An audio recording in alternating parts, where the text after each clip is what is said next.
All sports, all plays. All sports, all plays. All sports, all plays. 365, we making a plays. You talking the game, get you through the days. We're high in the court, the dime in the lane. Variety topics never the same. All presentation, sports information. In the airways, taking the nation. All sport, all plays. Like working your faces. Grace up the field, so type the laces. All sports, all plays. Network. All sports, all plays. Network. We on top of our game. All sports, all plays. All sports, all plays.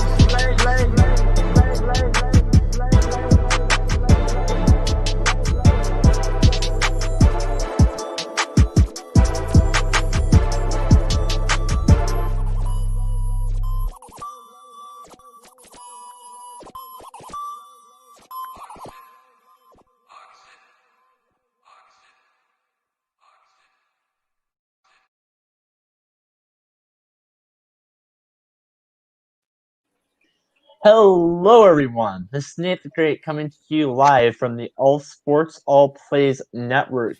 I'm here today with J-Mac out west, Ace from the West Coast, and Mess Around. What's going on, everyone? Oh, what's going on? It's horrible.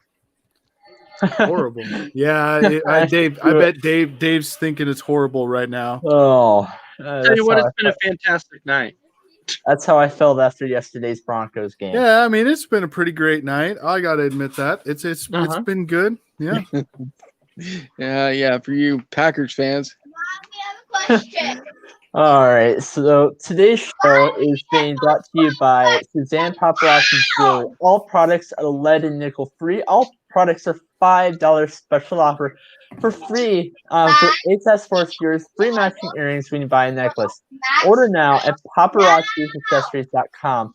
And the promo code is 160920.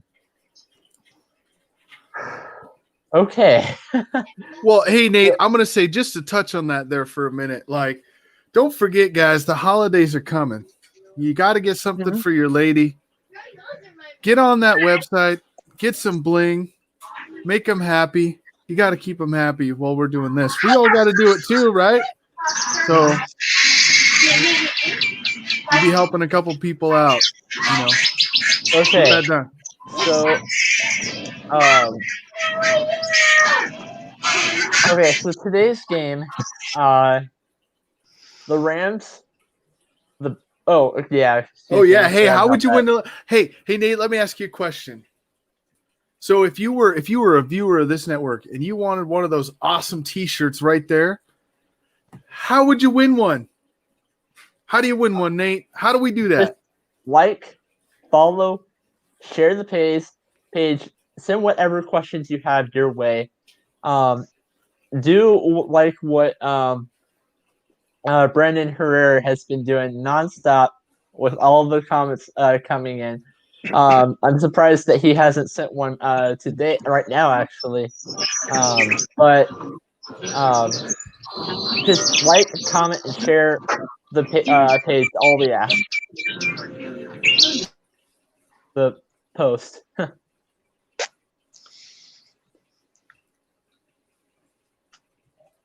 So, like what I was saying. So the Rams completely destroyed the Chicago Bears, and then the Chicago Bears kicker. This first question I want to address. He kicked it out to the 5, to the 10, to the 3-yard line at repetitive drives. Okay, that's the Rams punter, not the Bears. The punter, yeah. I'm cold, and so would you give the game ball to him, J-Mac? Well, I think he's going to be Special Teams Player of the Week. Johnny Hekker is. I will tell you that. That guy. I would take him on my team anytime as my punter. He is unreal. he practiced a lot to get that. And he can throw the ball pretty well too. He'll fake it and they'll get a first down that way. Yeah. So he's a weapon for sure. Ace. So the interesting thing about Johnny Hekker, by far, Johnny Hekker has been the best punter in this league by far for probably many years. And tonight he proved that. And the kind of interesting thing that I saw tonight with Johnny Hekker is I love his watermelon punt. I think that is by far, I think that is really cool how he can punt it on the side and make it drop exactly where he wants it. He gets that perfect bounce every time. I think that's why they call him Magic Hekker. So yes, I would have to give the game ball to Johnny Hekker in this game. I was kind of hoping he would pull off one of his patented trick plays just because I like to see that when he does it. That was the only thing he was missing tonight. Mess around? Yeah, I'd definitely give it to their punter. I mean, when you got putting in Chicago offense can't get out of their own way, and you're pinning them back, making them go 80 yards when they have a hard time going 20 yards. So he had 5 punts inside the 20. Yeah. 5 in a game. That's unreal. Did you see that stat where they talked about what his net average was for his career? It's like 43.4 yards, which is the highest in NFL history. That's insane. So you flip it on to the Bears side. In the second half, there were so many turnovers, and Suzanne says hello. Good job. Well, thank you. So there were so many turnovers in that second half. Turnover after turnover after turnover. Given this to mess around first, how do you feel about that? Well, it's Chicago's the curse of the quarterback. I mean, they showed that stat. They've had like 53 different quarterbacks, the most in history by any franchise. And they just can't get the quarterback position right. Foles isn't the answer. Trubisky's not the guy. What do? Start Tyler Bray, who's only thrown one pass in his 7-year career. I don't know. Ace? Yeah, so obviously, like Mess Around was saying right there, obviously Nick Foles isn't the answer. Mitch Trubisky isn't the answer. But you have to ask yourself right now. Obviously, you can't go out right now and try and trade for a quarterback because I feel like that's not going to help you right now. So wait till the offseason, the draft. I would say wait till the draft and then draft a quarterback or try and go out and sign a free agent. But tonight, those turnovers absolutely killed Chicago. And Nick Foles, I have to ask you, on a few of those throws, I don't know where he was throwing it to. On the one, no. Now, Mess Around, the one thing I will say is on that one pick that he threw to Jalen Ramsey, he was just trying to make a play there. And I get it. It's late in the game. There's under 2 minutes left. You got to try and make a play. So he throws it to Jimmy Graham. I completely understood that. But the other two, they were bad throws, man. They were bad throws. That one in the end zone, terrible throw. He should have thrown it away and played for third down. I mean, that was simply the game right there. That was a double coverage throw. There's no way he could have fit that ball in there. There's no quarterback in the NFL that could have fit that ball in there. No, I mean, like I said, throw the ball away. They could have been down by a touchdown if they would, got to score a touchdown there. But Foles threw it double coverage. I mean, that's Nick Foles for you. Trash. Just trash. So, you brought this up earlier, Ace. You talked about the Jalen Ramsey interception. This is his first interception in 23 games, I believe. So, since this is his first interception in 23 games, do you think it's just because people are not throwing it his way? I'm going to give this to Ace first. Yeah, so obviously when you look at a Jalen Ramsey, a lot of people are keeping the ball away from Jalen Ramsey. We've talked about for years how Jalen Ramsey is one of the top corners in the league.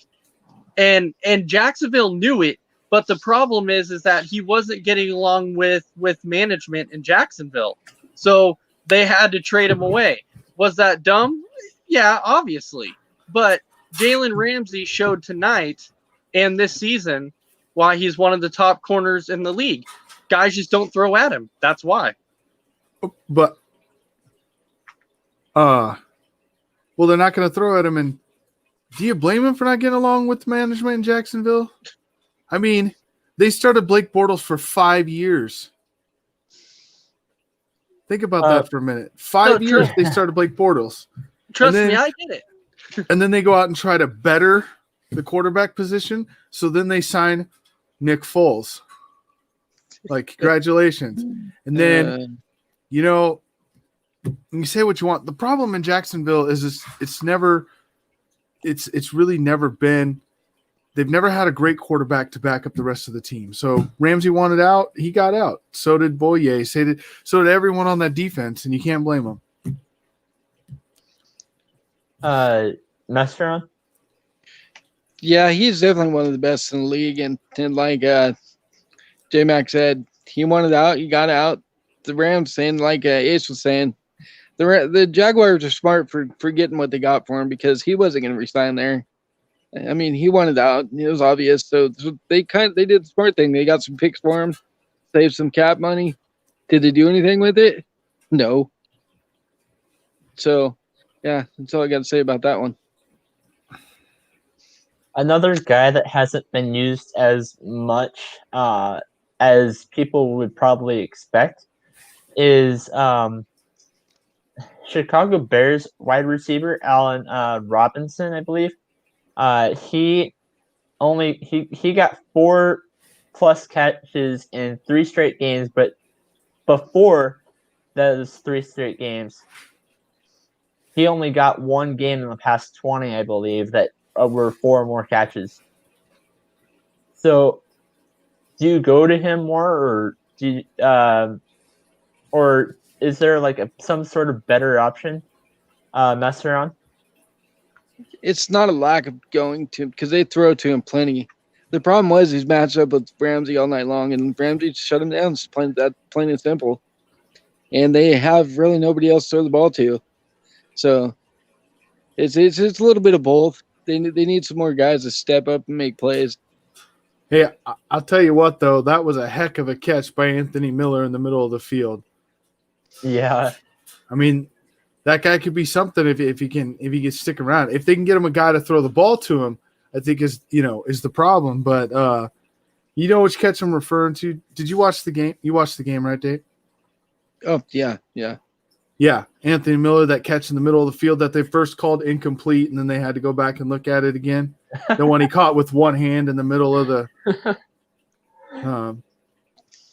field. That was a heck of a catch. But I mean, so they have some talent. Was my only point. Like, they have some talent, but the problem with Chicago is they've never been able to put it all together. I think that's their number one thing. Really, like the '85 team that won the Super Bowl. They put it all together. That team was unbeatable, really. And since then, they haven't been able to get all their pieces together. They've either had a great coach and then a bad quarterback, or they've had a decent quarterback and a terrible coach. John Fox comes to mind in that time. Like, we all make jokes about Cutler, but Cutler has probably been their best quarterback in the last 35 years. I don't know, close to that. But they had John Fox at coach. So what was that going to do for you? Do you agree with me, or am I way off with that mess around? No, you're totally right. I mean, they've had some really bad coaches. You go back to Mark Trestman, probably the worst coach in the history of the Bears. I go on and on about the terrible coaches they've had, but didn't Trestman come from the Canadian Football League? He sure did. Yeah, I think so. He sure did. Yeah, it's just a combination of things with Chicago. Like their offensive line's terrible. They can't run block for nothing. They can't open up holes for Montgomery. And they can't give any of their quarterbacks time to throw a decent ball. If they had a quarterback that could throw a decent ball. So it's just a number of things to them. They're 5-2, but they could easily just have been 1-7, 1-6, whatever it is. Yeah, I agree with that. Analysis. So Ace, to that previous question, what were your thoughts on it? What's your response? So my thoughts are, and you know what, I agree with mess around on that when it comes to Allen Robinson, it wasn't that they weren't trying to use him tonight. They were trying to get him involved as much as they possibly could. But Ramsey was on Robinson. And we all know, like we've talked about before, how good Ramsey is. Ramsey's a shutdown corner. So Robinson did everything he could. Yeah, he got behind Ramsey that one time, but other than that, that was about it. So I gave Robinson props for trying. It was nothing on Chicago. That was not their fault. They could not get him the ball. Covered by Ramsey. That's how beast he was in this game. So let's move on to this next segment where I talk about 3 players on one team and then talk about 3 players on another. I'm gonna go and talk about those 3 players on Chicago. The first guy I'm gonna go with on Chicago is probably gonna go with Nick Foles, the quarterback himself. Mess around. Yeah. How would you rate him? Trash. Straight trash. We talked about this earlier in the group chat. He's garbage. Yeah. I mean, they pulled Mitch Trubisky for less. And I was sitting there thinking, why not put Trubisky? And he can't be any worse than Foles is right now. So, just garbage. Ace? Are you talking about the quarterback situation in Chicago? How would you rate Nick Foles in this game? Trash. I think it's just like everybody else was saying. Nick Foles was completely and utterly garbage in this game. I thought when he started out, I'm like, okay, this might be okay, but in the second half, he slowly just started to nosedive, and it just got worse as the game went on. He tried to. I think Foles' biggest problem in this game was he was trying to force throws, and that's something you cannot do. As we said with that pick in the end zone, double covered. There was no way he was going to fit that ball in there. Don't even try. You can't even try and throw that. So that is Nick Foles' biggest knock on him tonight. He was trying to get everything back on one play. He tried to force throws that obviously he could not make. So Nick Foles needs to change the style he plays, make smart decisions with the ball. We saw that how he played in the Super Bowl against the Patriots. He made smart throws. Chicago would have a chance if he played like that, but tonight was complete and utter trash. So after J-Mac goes, I want to ask one question about the Nick Foles and Mitchell Trubisky quarterback situation. Thank you for bringing it up, but J-Mac, go first. Well, what else can you say about Nick Foles? Like, how many chances this guy had now for a franchise? There was the Rams, then there was the Eagles, then there was, where'd he go after that? Then there was Kansas City. There was Kansas City, then back to the Eagles, then the Jaguars, then the Chicago. Like, this is like his 9th life in the NFL or something. And it's not like he's great like Fitzmagic that'll at least give you 7 or 8 good games a year and give you a chance to win a few games. There's a major problem in Chicago. And to hit something on Mess Around said earlier, what is it like? We're going to start Tyler Bray, who's had 1 career attempt in his 7 seasons. At this point, why not? It can't be any worse. Right. So I gotta ask about this whole quarterback situation.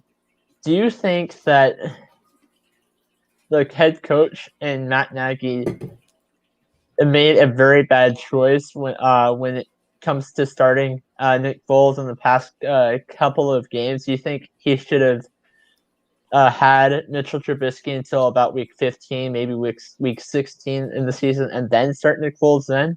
And I'm going to give this to J-Mac. Well, I think your biggest problem is you got to remember the NFL is a business too. And, when you go out as a front office and you sign a guy and you give him as much money as you did to Nick Foles, you can't just sit him on the bench the whole time. You basically you went out and you said, oh, we went out and signed this guy, but we don't have any – he's not our future at all. He's going to be nothing for us but sit on the bench. Then what was the point of going out and signing him? So – more like I think Matt Nagy's a great coach. Don't get me wrong. I think he's the right coach in Chicago. I really do, and that's me being unbiased, really, because Chicago's not a rooting interest for me. But I do think that he's the right guy in Chicago. He just needs to get the right players. Ace. So going back to what you're saying right there, and I'm not going to knock on the question, Nate. I'm just saying that to me, that question kind of doesn't make sense because I don't know why you would start a quarterback for 15 games and then be like, okay, we're going to pull him and have a backup playing one game.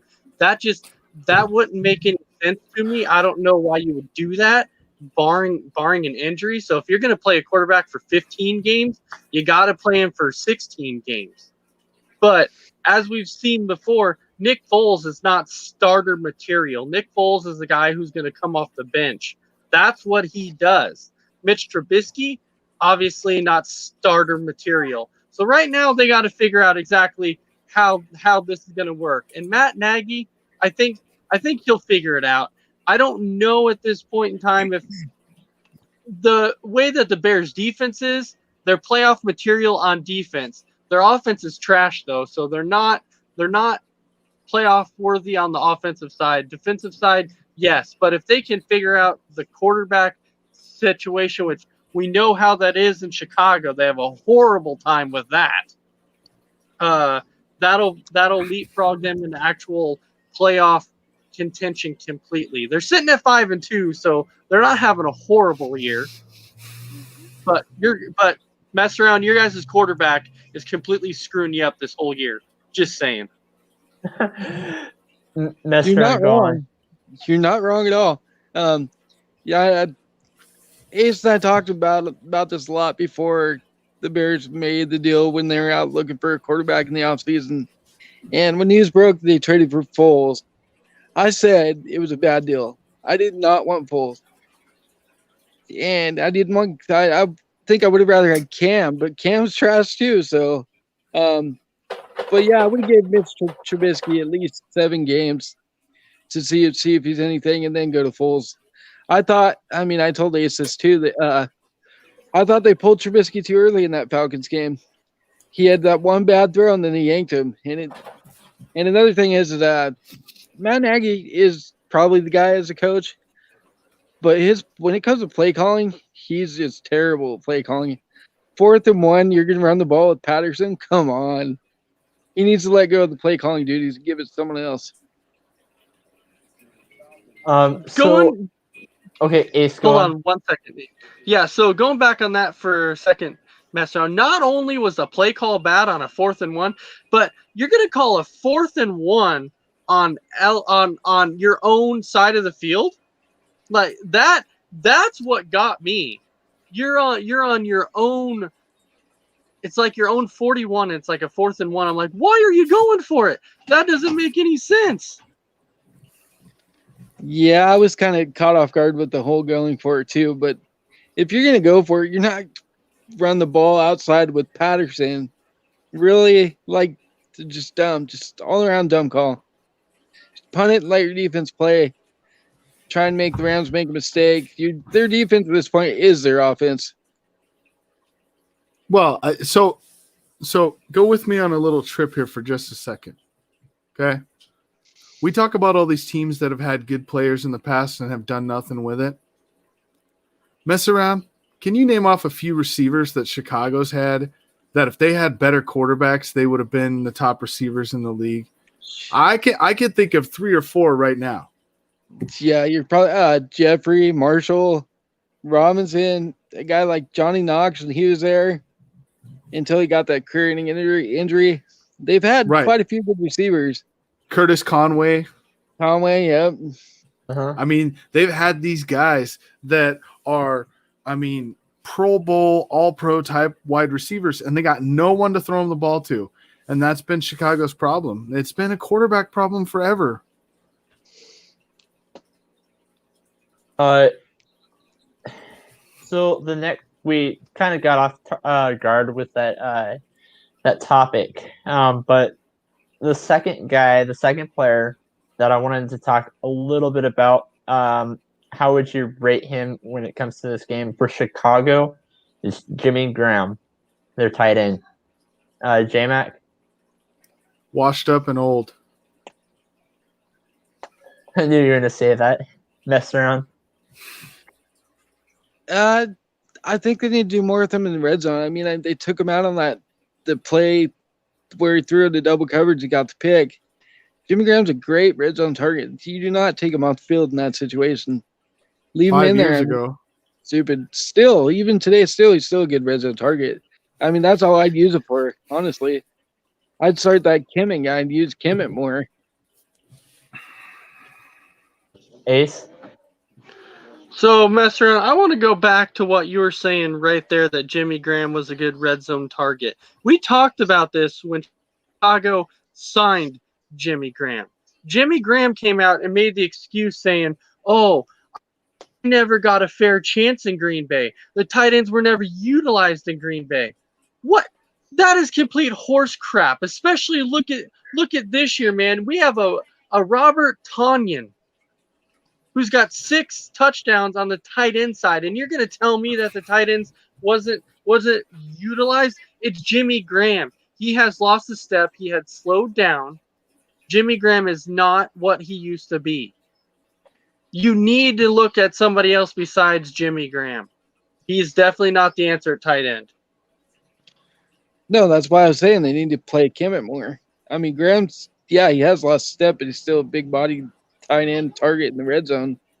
That's all I would use him for. Okay.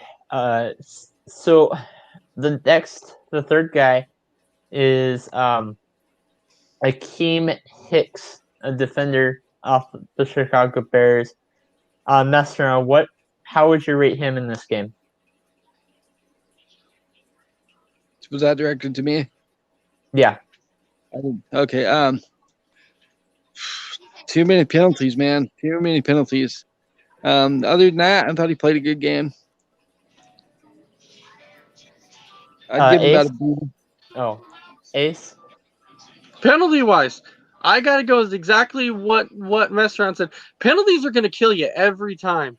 And I think what it is that sometimes players lose their cool. Once they get 1 or 2 penalties in a game, it gets in their head. And then they continue to rack up the penalties because it's there. And I think that's what happened tonight. That's why it was such a rough game for him especially. Okay.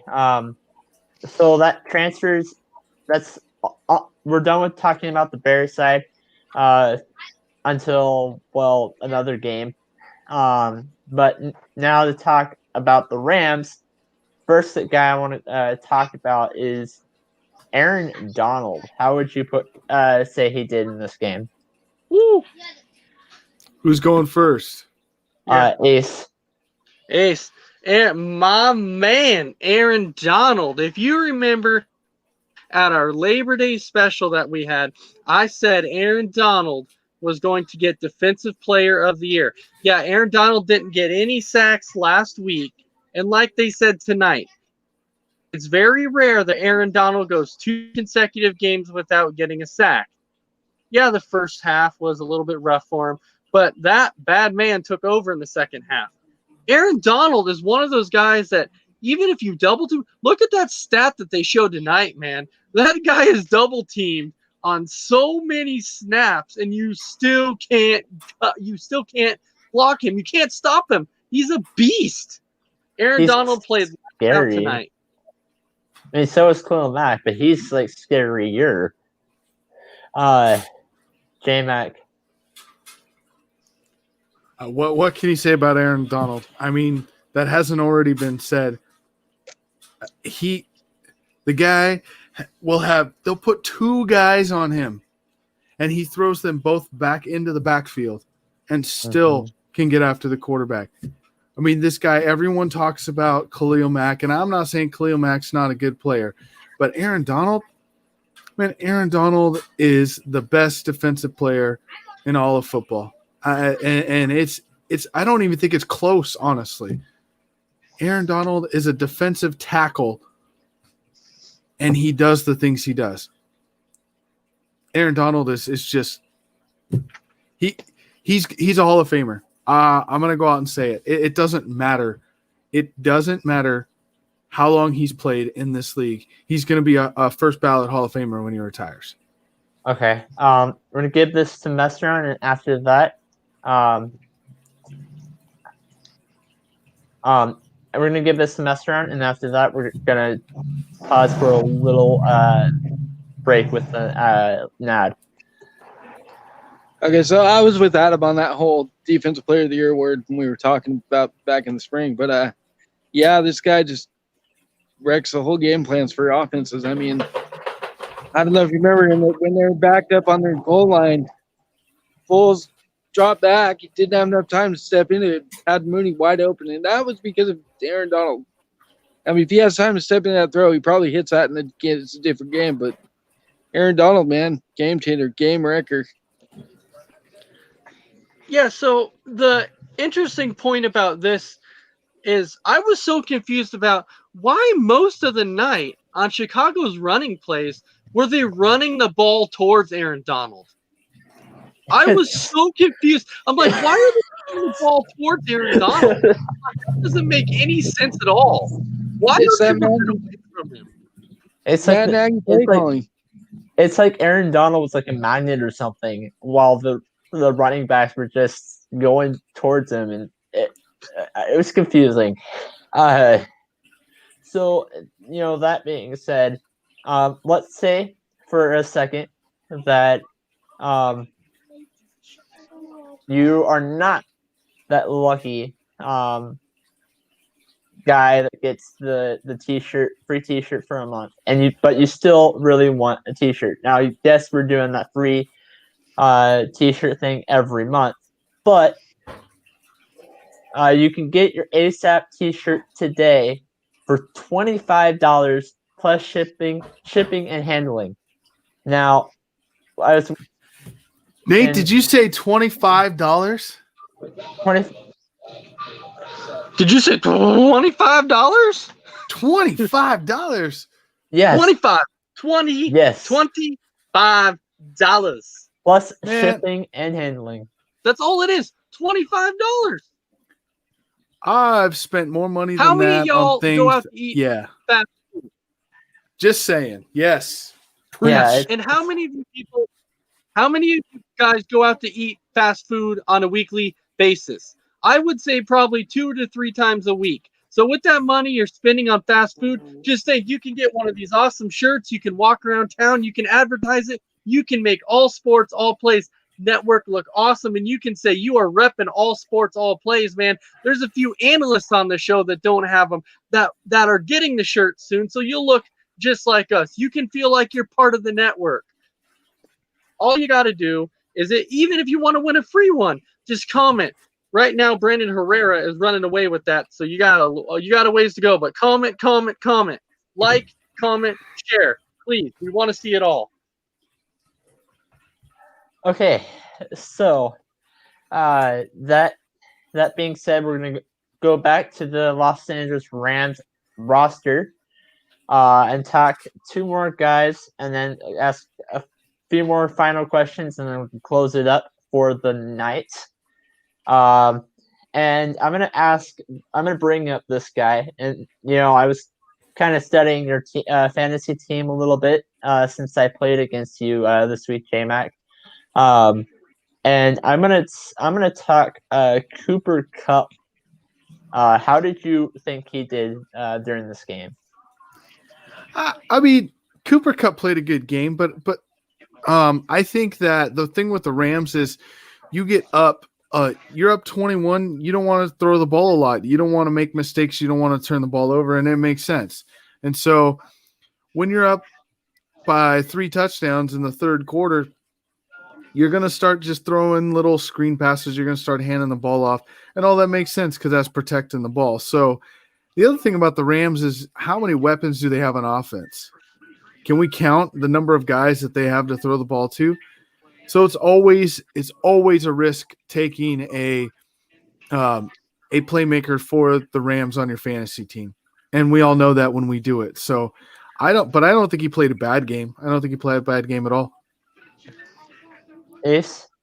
All right, so hold on here. Randy Cox says he wants a free shirt. Okay, so you want that free shirt, man. You got to comment.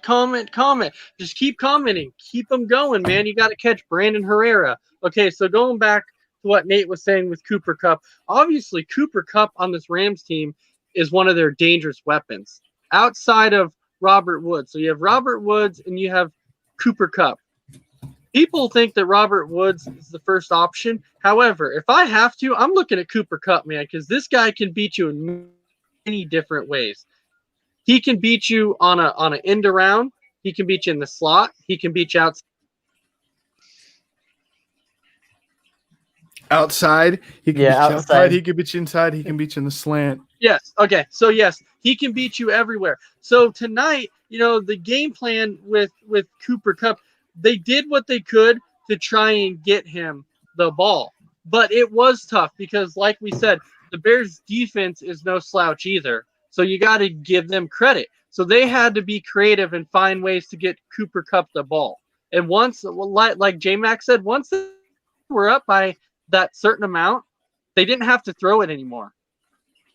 So Cooper Kupp had a decent game. It wasn't anything great, but it was good enough. Mess around.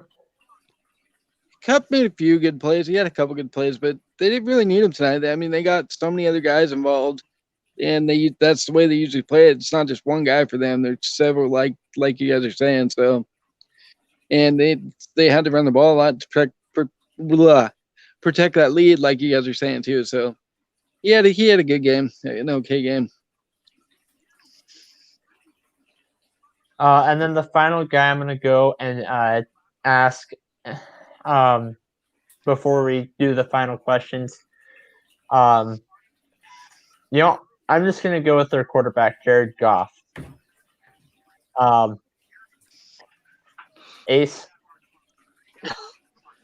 Jared Goff. So let me tell you, to start the game, he came out pretty much lights out. The one thing I want to know is, when Malcolm Brown was wide open on that throw, how do you overthrow a guy that wide open by 5 yards? Like that was a horrible.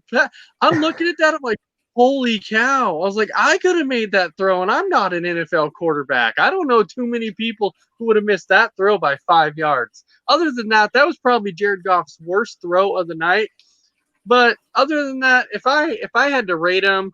If I had to give him a grade level tonight, I'd give him about a B. I think he did good enough. It was that obviously they got the win, so he did something right.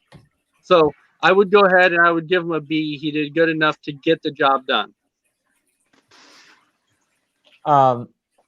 Mess around? Yeah, I'd give him a B plus. He did what he had to do to win. They didn't really need him tonight. They ran the ball so well. He made the throws when he had to, except minus the one when he missed that running back, like Ace was saying. That was crazy. Not as crazy as Daniel Jones tripping over his own feet, but that's that's too. Anyway, J-Mac. Yeah, Jared Goff. I mean, okay, so his first year came out. He didn't look like he was going to be what everyone wanted him to be with where they drafted him. But man, Sean McVay's been something for Jared Goff, hasn't he? Mm-hmm. I mean, Sean McVay is such a great coach. I don't know. I mean, they put the team together. You got Aaron Donald on the other side. You don't have a whole lot to worry about with your offense. You go out and put up 20 to 24 points, you're probably going to be in the game. So, yeah, I think he's around a B. I'd give him a B in the game.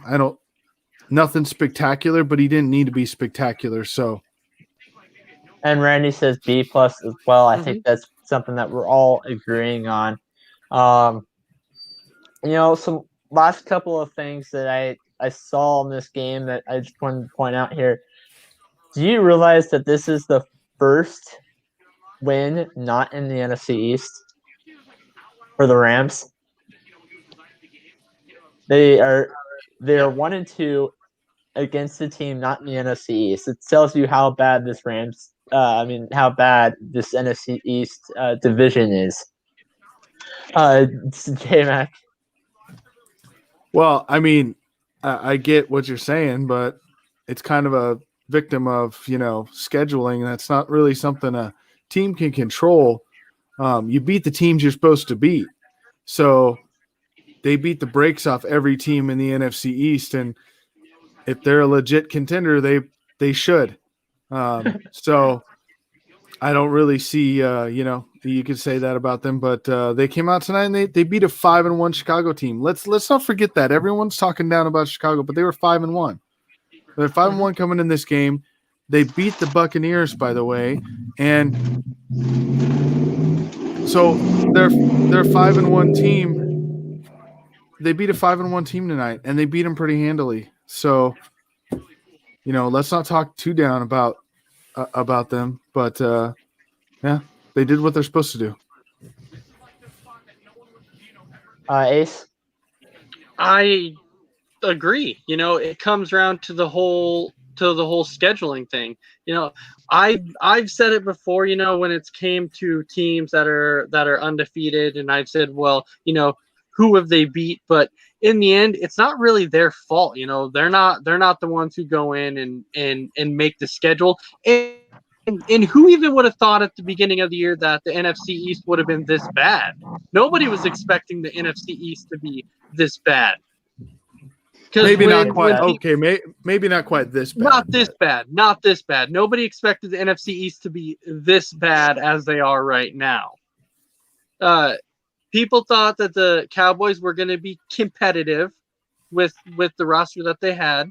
People looked at the Eagles, because I actually had the Eagles winning the NFC East because I looked at their roster and I was like, wow, these guys are going to be competitive. I didn't think the Giants were going to be this bad.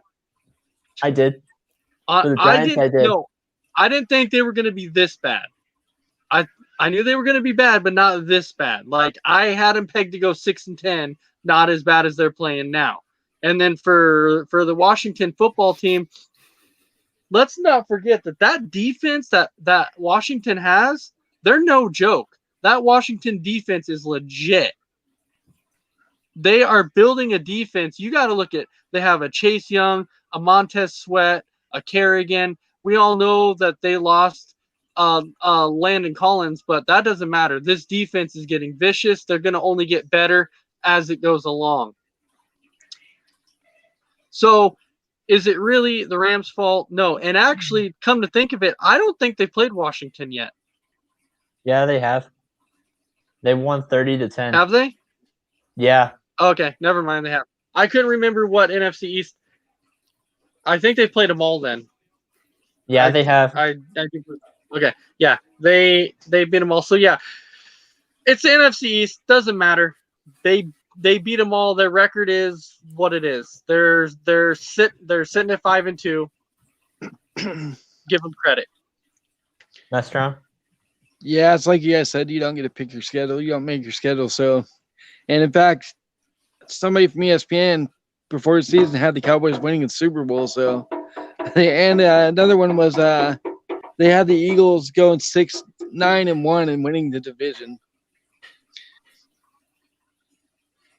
Yeah, that was kind of crazy. I mean, I've seen comments where somebody said that the Cowboys and the Dolphins were going to win the Super Bowl. I think I've seen that at one point, and I've seen other crazy comments that like that. Speaking of predictions, and this is my final question: who do you have winning Thursday night's game? And last I checked, it was Falcons and Panthers. J-Mac. Is this even a serious question? Or the Panthers, and it's not going to be close. Eighth. Boy. I know J-Mac is saying the Panthers, and it's funny though, I want to say the Falcons, but every time I pick the dang Falcons, they always have that lead in the fourth quarter, and they always freaking blow it. And the funny thing is everyone's like, oh, okay, once the Falcons get a new coach, all this will go away. Obviously wrong, because they have a new coach and it just happened again. They blew another lead to Detroit in the fourth quarter.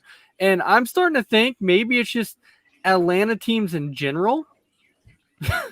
Okay, but even though they got a new coach, you got to look at the fact that their coach now was their defensive coordinator in Raheem Morris. And you can't install a whole new system in the middle of a season. So he's still running Dan Quinn's system. He's still running the same defense that he was. The same defense has given up all these leads during the year. That's not going to change the rest of the season. But even though he's running the same system as Dan Quinn, he can call different plays. He can do it completely different than Dan Quinn did.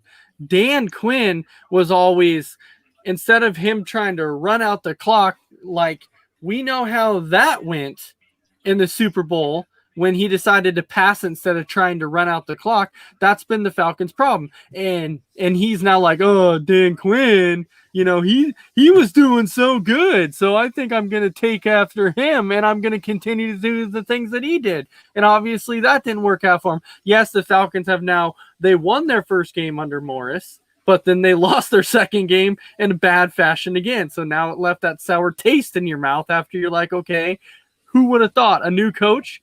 Well, you thought that after the first game with Raheem Morris. Oh, look at that. They've changed now. Wrong. We're back to the same old Falcons again against the Lions.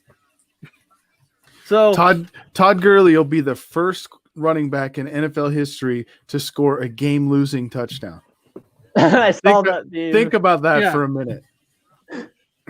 And so to answer your question, Nate, I am going to pick the Panthers. I wanted to pick the Falcons, but I got to take the Panthers. Mess around. Can there really be any other choice? It's Carolina. Just, for all the reasons Adam just said, honestly, they blow leads, they get a lead, then they can't keep it, they can't hold on. I don't know. This team's just, they're destined to they'll probably get like second pick in the draft. If I was them, I would start trading off guys and getting more draft picks at this point. Well, yeah, so touching on that trading part, I don't know if you guys saw, but everybody was talking about how Atlanta might trade off Matt Ryan and Julio Jones. But Arthur Blank and the GM came out and said, I'm telling you now, we're not trading Matt Ryan and we're not trading Julio Jones. So they're like, you can scratch that off now because that's not going to happen. So obviously those two are going to stay in Atlanta, but he never said that they weren't willing to trade everybody else. Yeah. So, even though he said that, I'm going to tell you, everyone has a price. Everyone has a price. And if you're a team like, say, just for, sake of argument, if you're a team like the Chicago Bears and you call down to Atlanta and you're like, we'll give you this year's first-round pick, next year's first-round pick if you trade us Matt Ryan. Do you think Arthur Blank is actually going to think about that for a minute before he says no? I think he's going to take that. Maybe. He might take it. I think he takes that twice on Sundays. You're not going to turn around down 2 first-round draft picks for a guy of Matt Ryan's age. He's not a young guy. If someone's going to give you 2 first-round picks for a 35-year-old, you're going to take that. Right. I don't know. I know you're saying everybody has their price, but I don't know if you guys saw in the chat when I had mentioned about the trade that the Giants got, or that the Giants actually offered. And why am I forgetting who it was that they offered a trade to? It was Daniel Jones, Shepard, and I can't remember the other guys that are involved. It was Daniel Jones. It was Daniel Jones, Shepard, and Tate. Oh yeah, Herbert. They were trying to trade Herbert. the Chargers. They wanted Herbert, and they offered the Chargers Daniel Jones, Shepard, and Tate. And the Giants said, and the Chargers said, no way, not going to happen. I mean, I understand why the Giants wanted to go for that, but why would the Chargers take it? Why didn't Nate really? I mean, Why didn't the Chargers take it? Why didn't the Chargers take it? Why would?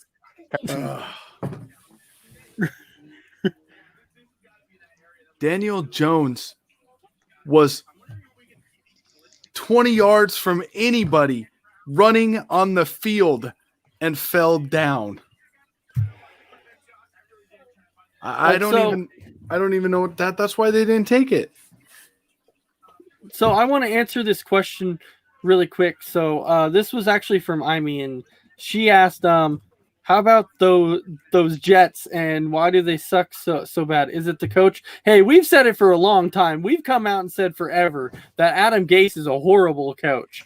Now, however, if they get somebody new in there, I think it's still going to take some time to turn this team around, because this team's just bad all around. They're bad they're bad on offense. They're bad on defense. They need help everywhere. We talked about this on Sunday. We're sitting there watching the game, and I'm telling Ace, look at this.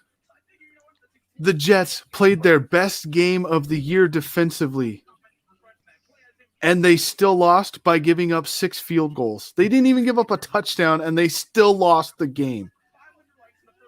Cuff, New England Patriots. And they were up 10-0, by the way. They were beating the Bills 10-0, and they gave that was in the halfway through the second quarter, and they couldn't even muster a field goal the rest of the game and let the Bills score 6 of them to win 18-10. If that doesn't get you fired, I don't know what will. What's it going to take to get this guy fired, man? Seriously. Wait, and so I've been practicing the Adam Gase look, and I think it's something like this. Yeah, that's close. You got it. That's close. That's pretty close. Yeah, it's close. Adam Gase is horrible. And mess around. To come back to answer your question, when is Adam Gase going to be gone? I say that if they lose 2 to 3 more games in a row, that dude's going to be gone. I don't know. This Jets organization,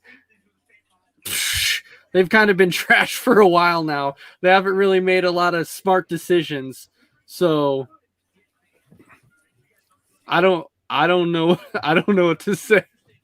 Yeah. So, I mean, the only thing that I would say is that he's the perfect coach to get that first round pick. I mean, number one overall pick. Number 1 overall pick. Won't be around to see it. Right. Okay. Oh, our buddy Doug showed up.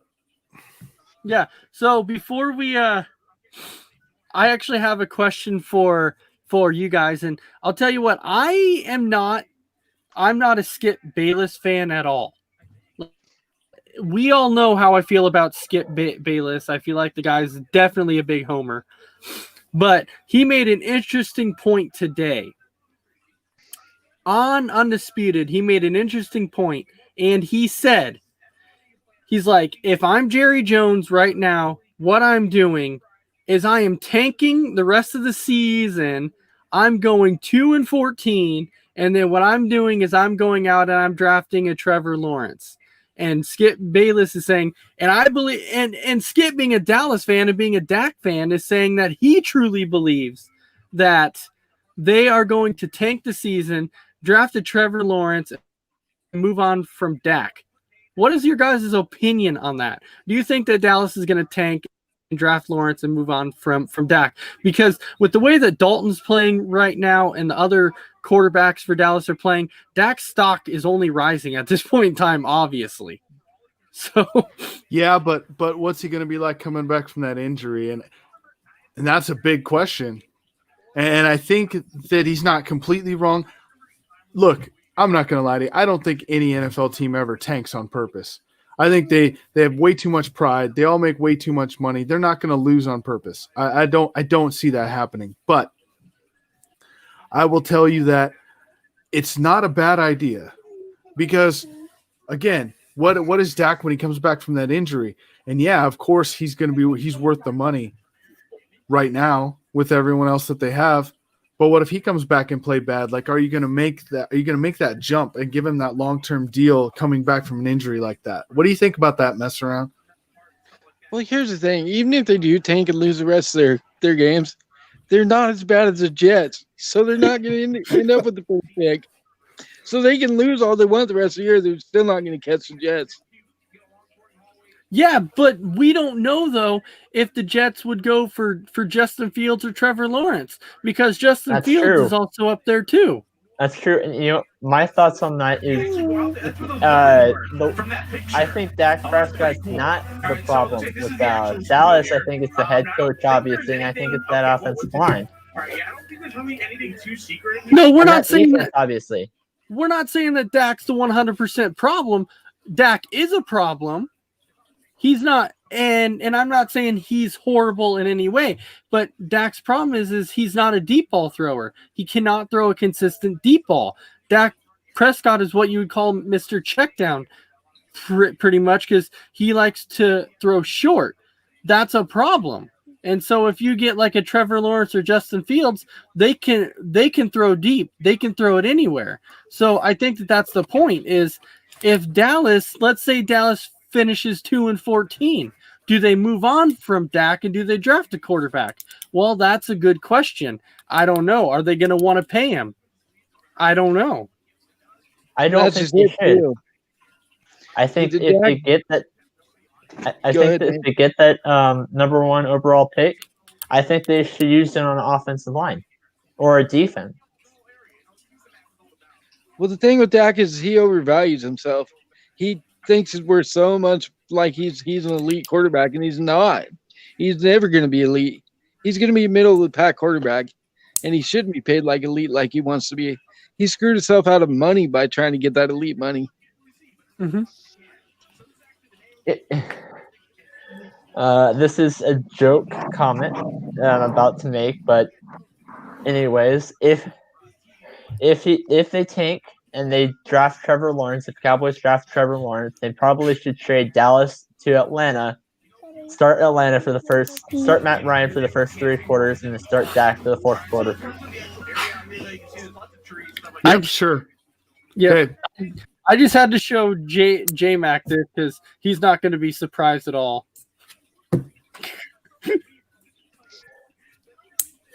We know, Randy. We know.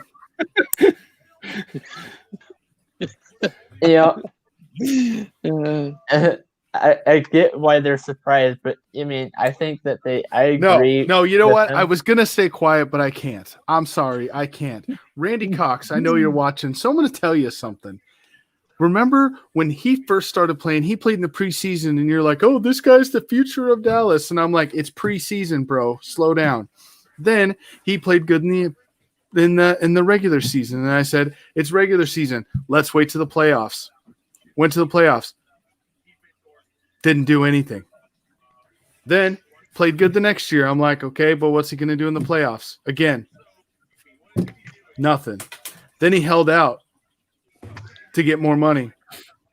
And look where he is now. Look where he is now. So one out. thing I do. He's out. He's out. Okay, but there I'm is. sorry, a but rebuttal I have Dak to is make. gone in Dallas. Dak is gone in Dallas. Unless they sign him to a 1-year deal where they're going to pay him a hell of a lot of money for a 1-year prove-it deal, they're not going to sign him to a long-term deal. I get that they shouldn't sign him to a long-term deal. I just don't think that he should go anywhere. And I do have to rebuttal to something else you said as well. His second year, he didn't make it to the playoffs. His third year, however, he did, and he won the first round.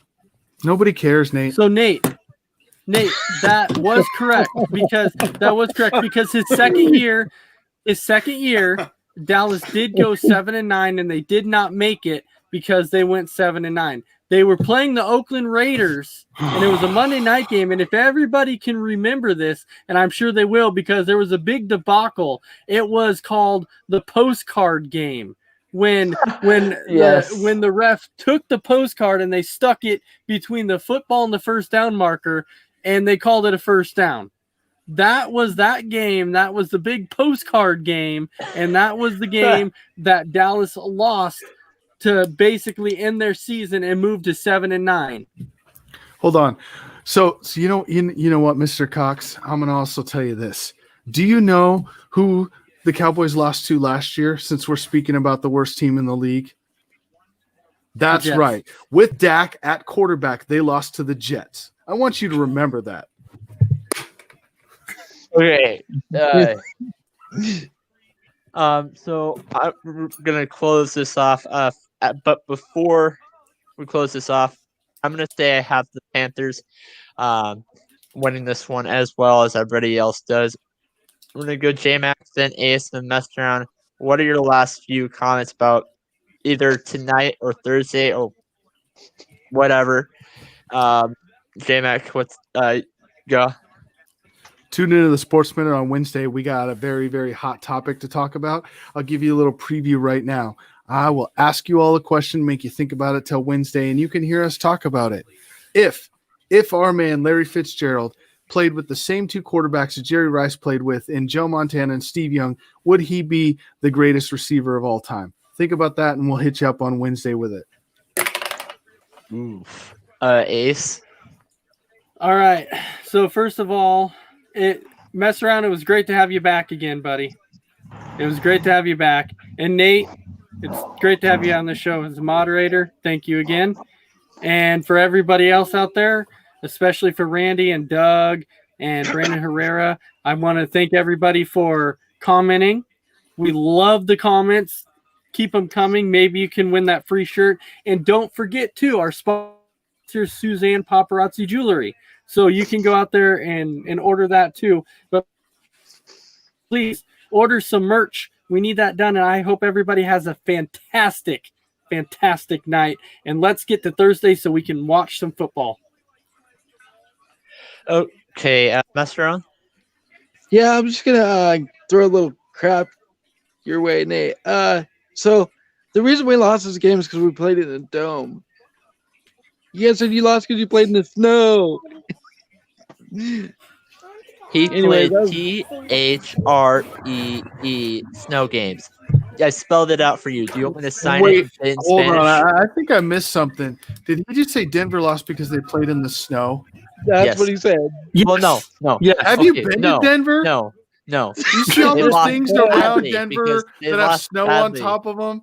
That it They snows lost like badly because of all the year snow. long?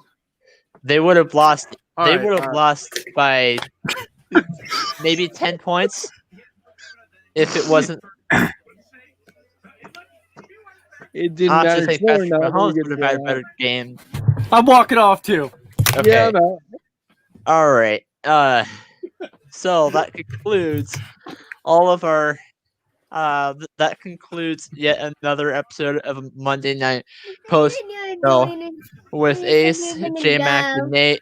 Not messed around because he left. Signing off for now.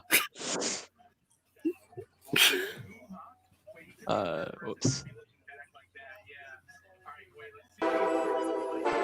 All sports, all plays. Yeah. All sports, all plays. All sports, all plays. 365, we making a plays. You talking the game, get you through the days. Great eye in the court, the dime in the lane. Variety, topics, living the same. All presentation, sports information. In the airways, taking the nation. All sport, all plays, like working your faces. Grace at the field, so tie the laces. All sports, all plays. Network. All sports, all plays. Network. We on top of our game. All sports all blaze. All sports all blaze.